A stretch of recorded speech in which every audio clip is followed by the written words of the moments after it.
नमस्कार तथा सुप्रभात। काया कैरनमा तपाईलाई साथी जानुका दुवाडीसँगै मिलन तिमिल सिन्हाको स्वागत छ। काया कैरन उज्यालो रेडियो नेटवर्कसँगै उज्यालो अनलाइन र मोबाइल एप्लिकेसनबाट एकसाथ प्रसारण भइरहेको छ। आज 2078 साल असोज 14 गते बिहिबार, असोज कृष्ण पक्षको नवमी तिथि, सन् 2021 सेप्टेम्बर 30 तारिक। काया कैरन सुरु गरौं मुख्य खबरका शीर्षकहरूबाट। सरकारले ल्याएको अध्यादेशका कारण राज्यका तीनवटै अङ्गमा गतिरोध, अध्यादेश शासनको विषयमा एकमुष्ट बहस हुनुपर्ने संविधानविदहरूको भनाई। दशैं नजिकिँदै गर्दा सुगममा उत्साह, दुर्गमका विपन्न परिवारमा चामलको अभाव, सुदूरपश्चिमका सुपथ मूल्य पसलमै चिनी छैन। प्रति व्यक्ति नुन 6 किलो र चिनी 2 किलो चिनी भन्ने निर्देशन छ। अहिले चिनी हामीसँग छैन। नुनको मूल्य 18 रुपियाँ, चिनीको मूल्य 79 रुपियाँ छ। शहरका बासिन्दाले जनगणनाका लागि एकिन विवरण दिन नमान्ने गरेको सुपरिवेक्षकको गुनासो। हरेक तथ्याङ्क गोप्य रहने भएकाले ढुक्क भएर विवरण दिन तथ्याङ्क विभागको आग्रह। गुलाब नामक चक्रवातका कारण भारत महाराष्ट्रको जनजीवन प्रभावित, 2 दिनमा 12 जनाको ज्यान गयो। र आइपिएल क्रिकेटमा आज काठमाडौँ र चितवन तथा भैरहवा र ललितपुर खेल्दै आइपिएल क्रिकेटमा बेंगलोर विजयी। काया कैरनमा अब खबरको सिलसिला। सत्ता गठबन्धनले कानूनसँग खेलबाड गर्दा विधि र लोकतन्त्रको शासनमा चुनौती थपिएको छ।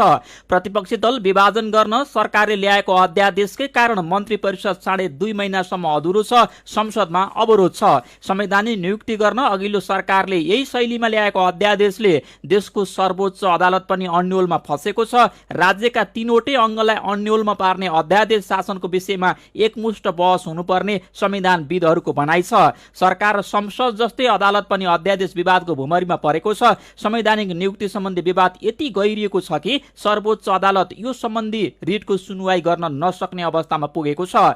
अध्यादेश शासनको अभ्यास गरेको भन्दै आलोचित अघिल्लो सरकारका प्रधानमन्त्री केपी शर्मा ओलीलाई विस्थापित गर्दै आएका अहिलेका प्रधानमन्त्री शेरबहादुर देउवाले पनि गएको महिना ल्याएको राजनीतिक दल सम्बन्धी अध्यादेशको प्रभावले व्यवस्थापिका र कार्यपालिका नै अवरोधमा फसेका छन्। 23 भदौमा सुरु भएको प्रतिनिधि सभाको चालु 9औं अधिवेशनमा हरेक दिन प्रतिपक्षी दल नेकपा एमालेको अवरोध छ। अध्यादेशले सृजना गरेको 1.5 लाख बीच सोमबार सरकारले राजनीतिक दल सम्बन्धी अध्यादेश खारेज गरेको छ, तर गलत नजिर भने स्थापित भइसकेको छ। अध्यादेश शासनबारे संविधानविदहरूको टिप्पणी छ। क्षणिक राजनीतिक स्वार्थ पूरा गर्न अध्यादेश मार्फत कानुनी प्रबन्ध गर्ने र काम सकेपछि त्यसलाई खारेज गर्ने सरकारको कार्य प्रथम दृष्टिमै संविधानवादको खिलाफमा छ। उनीहरूका अनुसार यस्तो कार्य संविधान प्रदत्त विधायिकाको क्षेत्राधिकारमा हस्तक्षेप त हुँदै हो, शक्ति पृथकीकरण सम्बन्धी संवैधानिक सिद्धान्तमाथिको प्रहार पनि हो। अध्यादेशले राज्यका तीनै अङ्गमा गतिरोध, कान्तिपुर दैनिकमा खबर छ। सत्ता गठबन्धन सञ्चालनमा निर्णायक भूमिका निर्वाह गर्दै आएका नेताहरू बिरामी परेपछि सरकार विस्तार लगायतका काम प्रभावित भएका छन्।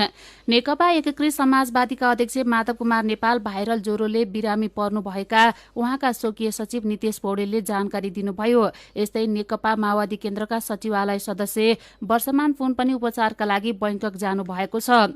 बालुवाटार स्रोतका अनुसार हिजो बिहान माओवादी केन्द्रका अध्यक्ष पुष्पकमल दाहाल र प्रधानमन्त्री शेरबहादुर देउवा बीच भेटघाट भएको थियो, तर एकीकृत समाजवादीका अध्यक्ष नेपाल र जनता समाजवादीका अध्यक्ष उपेन्द्र यादव उपस्थित नहुँदा कुनै निर्णय भने हुन सकेन। नेकपा एमालेको आसन्न विधान महाधिवेशनमा राजनीतिक कार्यदिशा, आउँदो निर्वाचनका लागि रणनीति, साङ्गठनिक संरचना जस्ता एजेन्डामा केन्द्रित हुने भएको छ।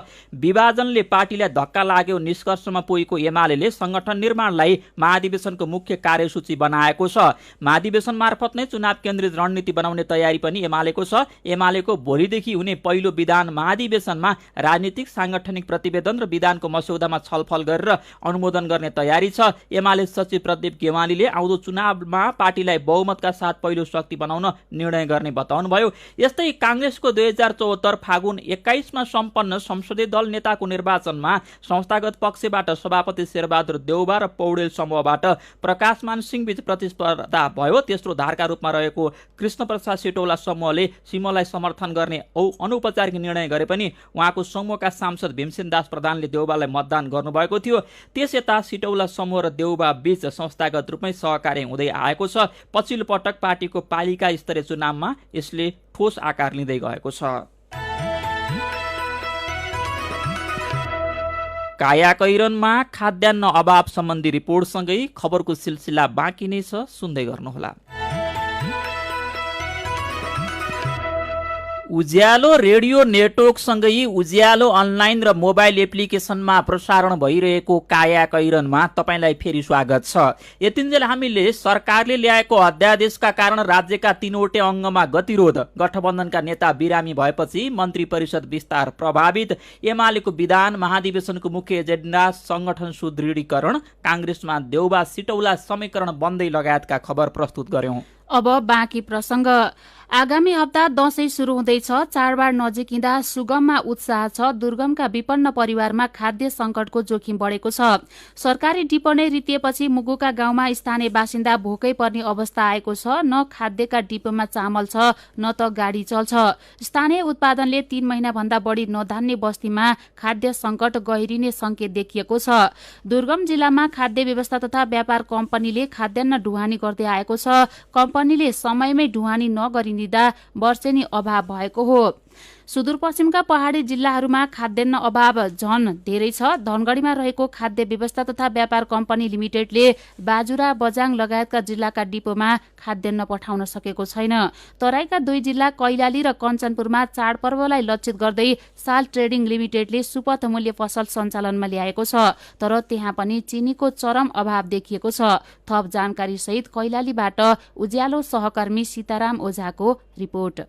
धनगढीको खाद्य व्यवस्था तथा व्यापार कम्पनी लिमिटेडसँग झण्डै 19,000 भन्दा बढी क्विन्टल खाद्यान्न गोदाममा मौजदात छ। धनगढी र मोहनपुर गोदाममा रहेको खाद्यान्न पहाडी जिल्लामा ढुवानी नहुँदा विशेष गरी बाजुरामा खाद्यान्नको चरम अभाव देखिएको छ। चाडपर्व नजिकिएसँगै मार्तडी र कोल्टी डिपोमा खाद्यान्न मौजदात शून्य देखिएको हो। खाद्य व्यवस्था तथा व्यापार कम्पनी लिमिटेड धनगढीले भने पहाडी जिल्लाको बाटो अवरुद्ध भएका कारण खाद्यान्न ढुवानी गर्न समस्या भइरहेको जनाएको छ। खाद्य व्यवस्था तथा व्यापार कम्पनी लिमिटेडको धनगढी र मोहनपुर गोदाममा 12,500 क्विन्टल मोटो चामल, 1,880 क्विन्टल मसिनो चामल र 5,000 क्विन्टल गहुँ मौजदात रहेको छ। असोज 1 गतेदेखि कार्तिक 24 गतेसम्म चाडपर्वलाई लक्षित गर्दै खाद्य व्यवस्था तथा व्यापार लिमिटेडले प्रति क्विन्टल 500 रुपियाँ छुट दिएर खाद्यान्न बिक्री वितरण गरिरहेको छ। खाद्यले धनगढीको साल ट्रेडिङ कर्पोरेसन लिमिटेडसँगको सहकार्यमा सुपथ मूल्यमा खाद्यान्न बिक्रीको व्यवस्था मिलाएको छ। गत वर्ष धनगढी र अत्तरिया डिपोबाट नुन, चिनी र चामलको मात्र सुपथ मूल्यमा बिक्री गर्दै आएकोमा यस वर्ष भने तेल,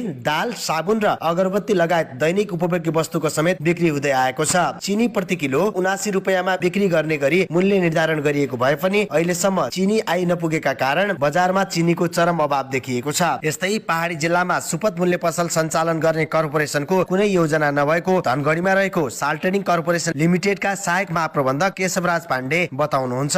सुपथ मूल्य पसल अन्तर्गत प्रति व्यक्ति नुन 6 किलो र चिनी प्रति व्यक्ति 2 किलो दिने भन्ने निर्देशन छ। अहिले चिनी हामीसँग छैन। नुनको मूल्य 18 रुपियाँ छ, चिनीको मूल्य 79 रुपियाँ छ। चिनी आएपछि वितरण हुन्छ।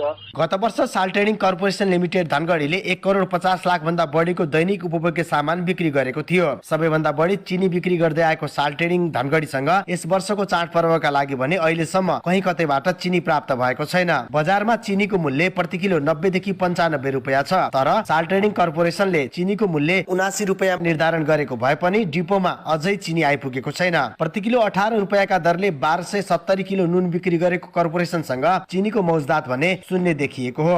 उपभोक्ताले चिनीको माग गरेको भए पनि आपूर्ति गर्न नसकिएको स्वीकार्दै फेरि साल ट्रेडिङ कर्पोरेसन लिमिटेड धनगढीका सहायक महाप्रबन्धक पाण्डे, विगतमा साल ट्रेडिङ कर्पोरेसन लिमिटेडले नुन र चिनी मात्रै हामीले बिक्री वितरण गर्थ्यौँ भने यो वर्ष धेरै दैनिक उपभोग्य वस्तुहरू हामीले आफ्नो बिक्री गर्थे। जुन अहिले सहुलियत दरको पसल छ त्यसमा चाहिँ सुपथ मूल्यमा हामीले वितरण गरेका छौँ। धेरै कुराहरू हामीले यसपालि थप गरेका छौँ।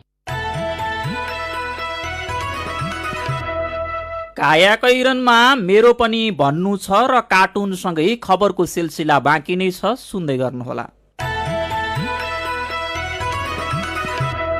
सीधा कुरा प्रष्ट विचार काठमाडौँमा 90 मेगाहर्ज उज्यालो रेडियो नेटवर्क मार्फत देशभरिका विभिन्न एफएम स्टेशन तथा उज्यालो अनलाइन र मोबाइल एप्लिकेसनमा प्रसारण भइरहेको कायाकैरनमा तपाईलाई फेरि स्वागत छ। अब बाँकी खबर। शहरवासीले जनगणनाका लागि एकिन विवरण दिन नमानेर हैरान हुनु परेको जनगणनामा खटिएका सुपरिवेक्षकले गुनासो गरेका छन्।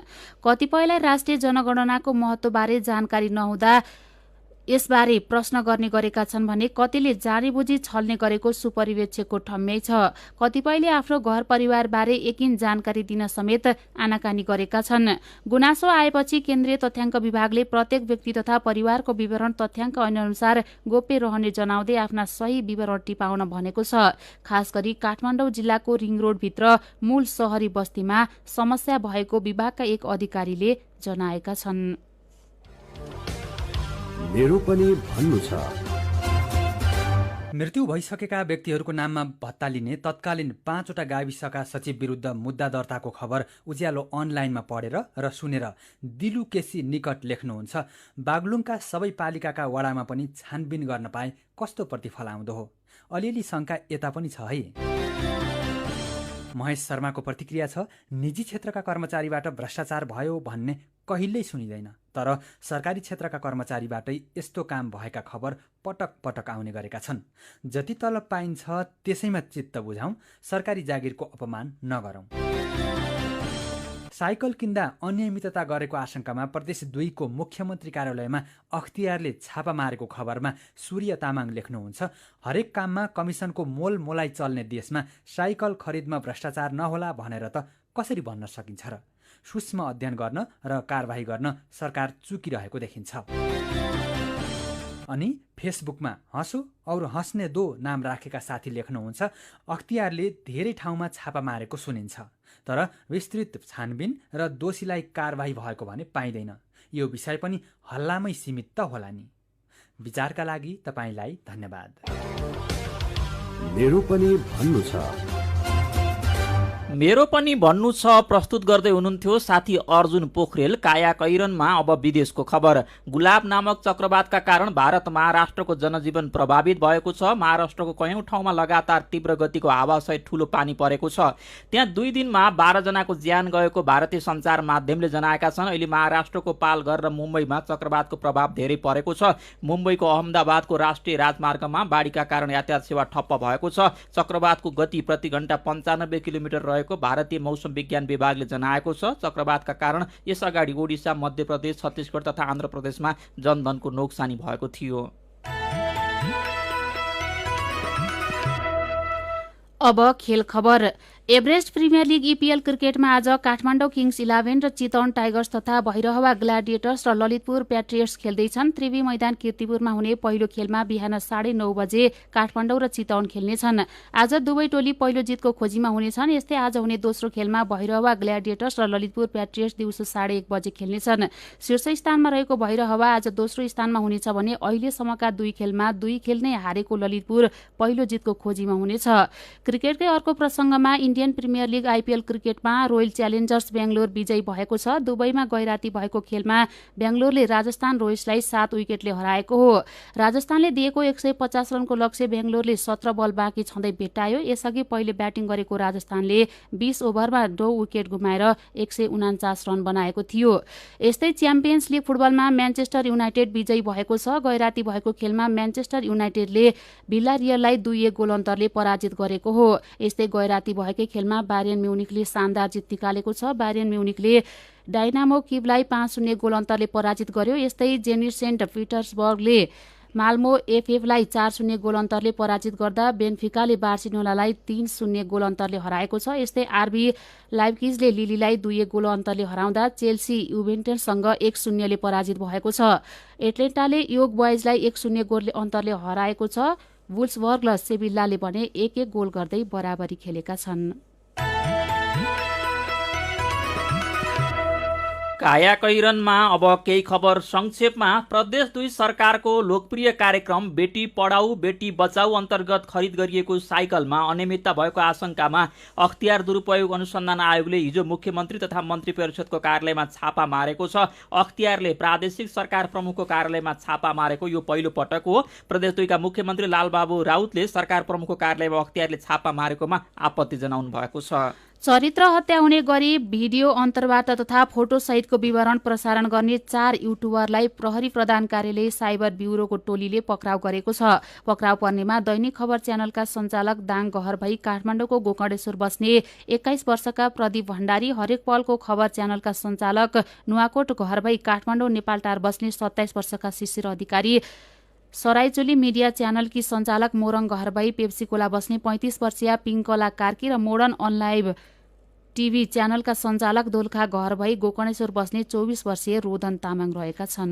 फलाम तथा स्टिल उद्योगले उत्पादनमा धमाधम मूल्य बढाउन थालेका छन्। स्टिल उद्योगले छडमा प्रति किलो 6 रुपियाँसम्म मूल्य बढाएका छन्। जस्ता पाता लगायत सामग्रीमा प्रति गोटा 60 रुपियाँसम्म मूल्य वृद्धि भएको छ। सरकारको राजस्व नीतिले फलाम र स्टिल महँगिएको हो।